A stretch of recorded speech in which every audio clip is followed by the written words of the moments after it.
office in the White House. Can I keep it? For you? Well, you can keep it.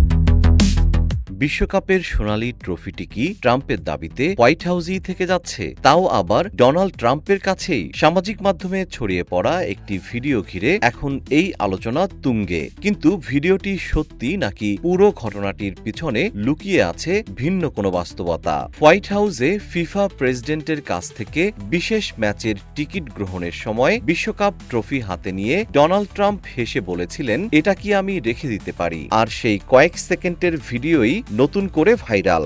অনেকেই দাবি করেছেন Trump নাকি বিশ্বকাপের trophy নিজের কাছেই রাখতে চাইছেন। কিন্তু সত্যি কি তাই? আসল ঘটনা হলো এটি সাম্প্রতিক কোনো ভিডিও নয়। বিশ্বকাপের আনুষ্ঠানিক টিকিট বিক্রি শুরুর আগে আয়োজিত এক সরকারি অনুষ্ঠানে ফিফা প্রেসিডেন্ট জিয়ান্নির সঙ্গে সাক্ষাতের সময় ট্রাম্প নিজের স্বভাবসুলভ রসিকতা করে মন্তব্যটি করেছিলেন। তবে সম্প্রতি যুক্তরাষ্ট্রের এক ফুটবলারের লাল কার্ডের নিষেধাজ্ঞা নিয়ে সামাজিক মাধ্যমে ছড়িয়ে পড়া বিতর্কের সুযোগে ট্রাম্পের সেই পুরনো ভিডিও আবার নতুন করে ছড়িয়ে পড়েছে।